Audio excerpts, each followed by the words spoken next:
నీతి Aayog report పై CM Chandrababu press meet నిర్వహిస్తున్నారు. Live లో చూద్దాం.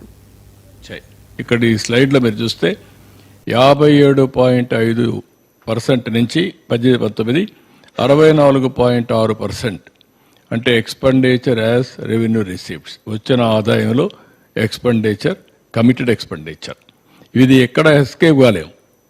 కంపల్సరీ శాలరీస్ పే చేయాలి, ఒక నెల 2 నెలలు డిలే అవుతుంది, వడ్డీ పే చేయాలి, జప్తు చేస్తాం, డబ్బులు కూడా తిరిగి ఇవ్వరు. ఇవన్నీ చేసే పరిస్థితికి వచ్చారు.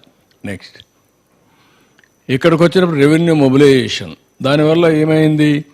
రెవెన్యూ మీరు చూస్తే own revenue growth as come down 17.1 నుంచి 18-19లో 9.8 పడిపోయింది. దగ్గర 7.3% పడిపోయింది. అదే మరి ఇక్కడ వచ్చేకొద్దికి ratio of state own revenues to GSTP 7.1% నుంచి 6.4% తగ్గిపోయింది. ఇది ఒక 0.6% 7% తగ్గిపోయే పరిస్థితికి వచ్చింది. ఇక్కడ మీకు క్లియర్గా 17.1 నుంచి 9.8 following growth rate of state own revenues. Next ఇక్కడ మీరు చూస్తే public debt increase at average rate of 16.5, 18-19 నుంచి 22-23 వరకు 16.5% పబ్లిక్ డెట్ పెరిగింది, అప్పులు పెరిగిపోయినాయి. ఇంకొక పక్కన ఇంట్రెస్ట్ రీపేమెంట్ పేమెంట్ 15% పెరిగింది, సిఏజిఆర్ 10% పెరిగింది.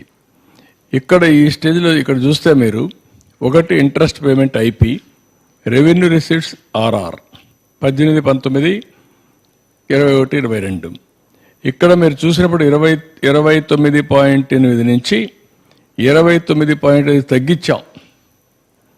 బైఫర్కేషన్ అయినప్పటి నుంచి తగ్గించుకుంటా వచ్చాం కొద్దిగా, ఎందుకంటే అప్పటికే ఇబ్బందులు ఉన్నాయి. అన్ని ఇబ్బందులు ఉన్నా ఏదో ఒకటి తగ్గించాలి, ఏదో ఒకటి చేయాలని చెప్పి డెట్ మేనేజ్మెంట్ ఏదో తగ్గించుకుంటా వచ్చాం. జిఎస్టిపికి ఇక్కడికి వచ్చి 33% పెరిగింది, అంటే 3.5% డెట్ పెరిగింది జిఎస్టిపిలో. అంటే క్రైసిస్ పోవడానికి ఏమేం దారి తీసాయని ఎక్స్ప్లెయిన్ చేస్తున్నాను.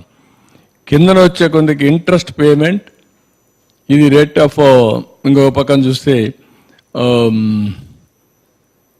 రెవెన్యూ రిసీప్ట్స్, ఇది ఒకసారి చూసినప్పుడు 13.5% నుంచి 13.4% తగ్గించాను. దాన్ని కూడా 0.1% తగ్గించుకుంటూ కంట్రోల్గా వచ్చాం. ఇక్కడికి వస్తే 16.2%, అంటే దగ్గర 2.8% ఇక్కడ పెరిగింది, అక్కడ 3.5% పెరిగింది. ఈ రెండు కూడా అన్సస్టైనబుల్గా వెళ్ళిపోయే పరిస్థితికి వచ్చింది.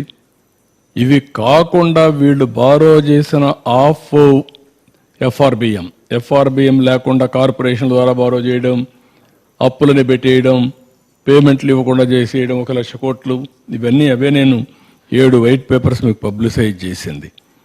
అస్తవ్యస్తంగా ఇప్పటికి కూడా దిక్కు తెలియని పరిస్థితి, వచ్చిన డబ్బులను డైవర్ట్ చేసేయడం, ఇవన్నీ చేశారు. నెక్స్ట్ ఇక్కడికి వచ్చినప్పుడు ఏ విధంగా జరిగిందనేది మీరు చూస్తే zero debt sustainability, growth rate of interest payments equal to GSTP growth rate.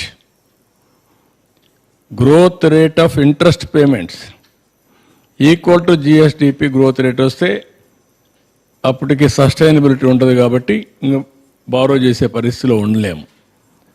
ఇక్కడ చూస్తే 22.7% డ్యూరింగ్ 14-15 నుంచి 18-19 వరకు ఉండేది మనకు. దాన్ని జీరో చేసేసారు 22-23కి వస్తే. ఏ విధంగా చేశారంటే high debt servicing, decrease in capital expenditure, no productive investments, reduced revenues, higher taxes, more borrowings, thereby vicious circle. నేను ఎన్నోసార్లు ఇదే చెప్పాను, Andhra Pradesh is going to become Sri Lanka అని. This is the vicious circle. ఒక మంచి రాష్ట్రాన్ని ఏ విధంగా ఇబ్బంది పెట్టారో మీరు చూస్తున్నారు. ఇక్కడ మీరు చూస్తే 22.7 జీరో తీసుకొచ్చేసారు. Debt sustainability. నెక్స్ట్